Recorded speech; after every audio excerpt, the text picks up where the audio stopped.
The budgeting of public resources is a delicate balancing act. It's partly a matter of collecting good information and using it to make decisions. It's also a matter of political influence and using it to address citizen and societal needs. In the public sector, a budget is a political instrument that weighs policy priorities against available resources, evaluates efficiency and effectiveness, and provides transparency. Government budgeting as we know it today is a surprisingly recent invention.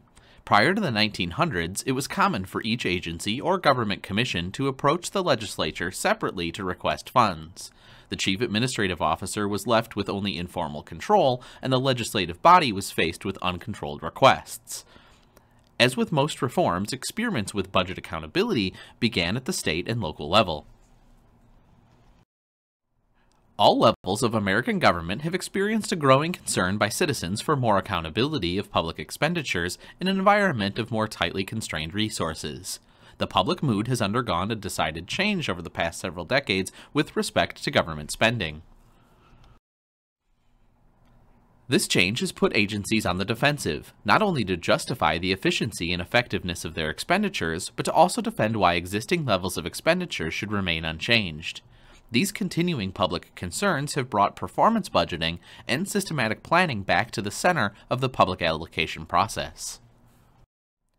We can expect challenges as part of efforts to keep government spending under control and to link spending to clearly defined goals. Why is this so? Part of the answer is politics.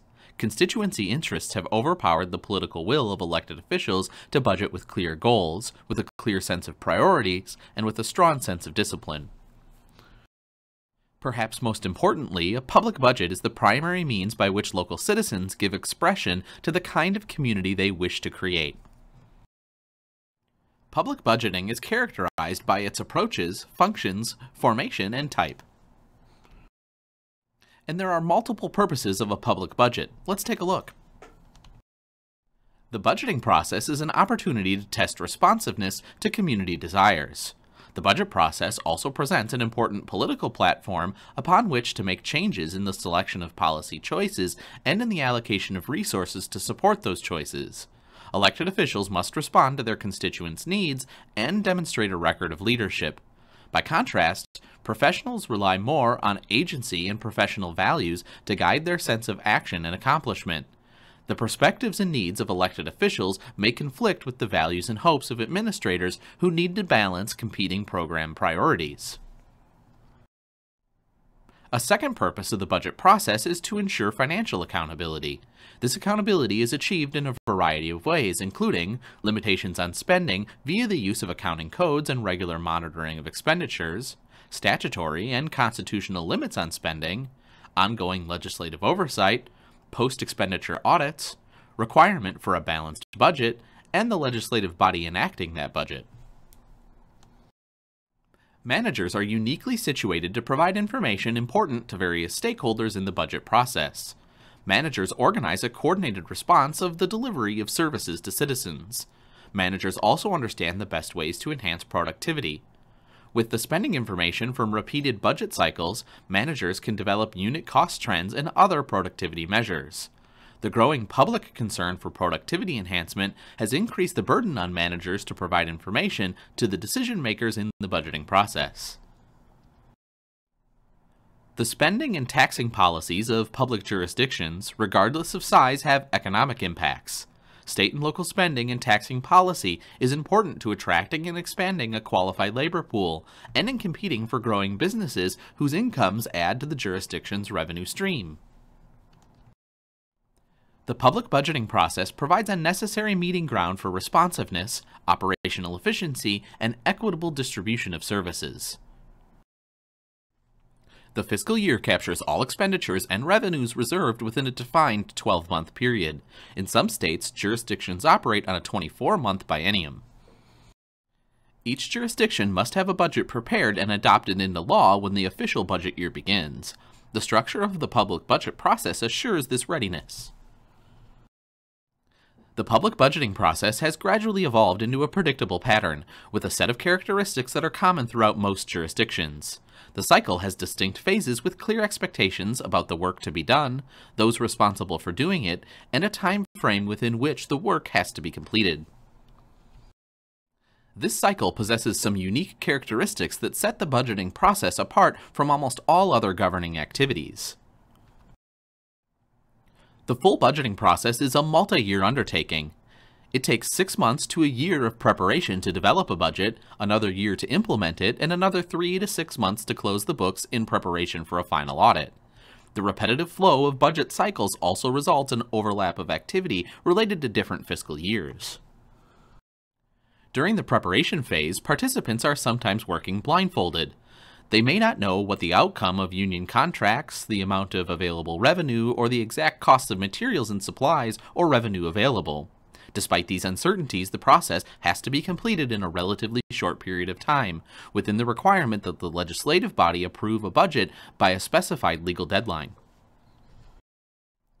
The executive branch of government has the primary responsibility for the creation of a budget and for presenting it for approval to the legislative branch. In addition, the executive branch is responsible for implementing the budget once it's approved. This puts the executive in the driver's seat, but not without conscious backseat scrutiny from legislative officials. Such a process makes some sense, given the complexity and detailed knowledge required to assemble a budget and to implement it once it's approved. The public budgeting process results in numerous balls in the air. It requires considerable coordination from all participants. Under these pressing circumstances, the time allotted to complete budget-related activities is never enough to meet fixed deadlines. This is not only because the season is short, but also because many participants must keep up with their other duties that are not directly connected with the seasonal budget responsibilities. The budget cycle imposes some order, predictability, and certainty on a process that would otherwise be chaotic. There are 3 major factors that shape the nature of the interaction among major participants in the budgeting process. Let's take a look. Budget decisions and products move from one set of actors to the next, building the agreement necessary to proceed through the next stage of the process. Participants at each stage have the opportunity to use their authority to pursue the goals that are important to their assigned role. For most agency divisions and programs, the budget process provides the opportunity to obtain the resources necessary to provide services. The budget preparation process requires input from both professionals and elected officials.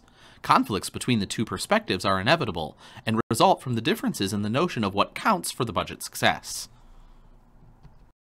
And finally, while the budget process defines a relatively predictable flow of events, uncertainty surrounds most of the steps involved in carrying it out.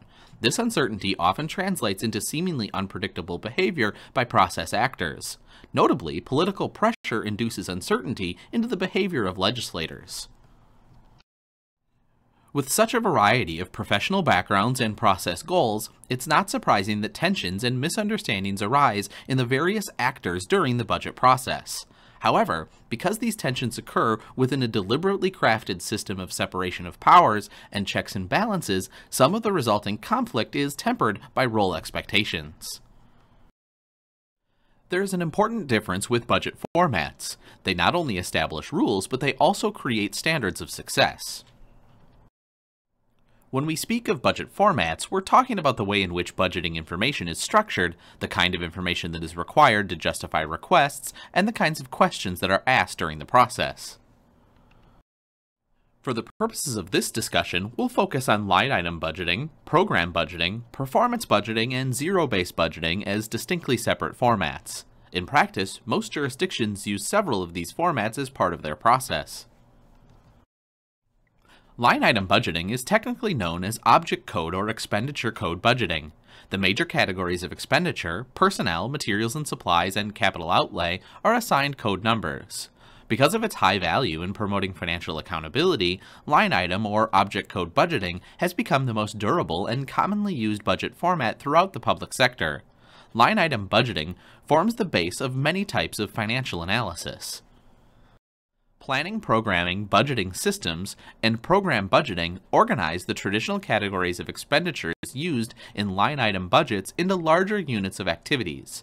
The purpose of program budgeting, as the name suggests, is to highlight the units of activity that object codes support. Planning constitutes the essence of program budgeting. The planning process encourages administrators to ask, what are we trying to accomplish? Performance budgeting relies on a measurement of past results as an important consideration in the allocation of future budget resources. The results can consist of workload, efficiency, or effectiveness measures. Performance budgeting has obvious advantages, especially to managers who need some way of determining what's being accomplished with the money they're receiving. But there are many units of government that find it difficult to measure outcomes, especially in the short run. Zero-based budgeting encourages managers and elected officials to ask a fundamental question that seldom gets answered in the budget-making process. Should we continue doing what we've done in the past? In theory, zero-based budgeting forces managers to justify their budgets from the ground up. Since the creation of line-item budgeting, there have been repeated attempts to supplement it with other budgeting formats. A blending of budget formats is necessary to assure the government is fully accountable with meeting multiple standards of performance.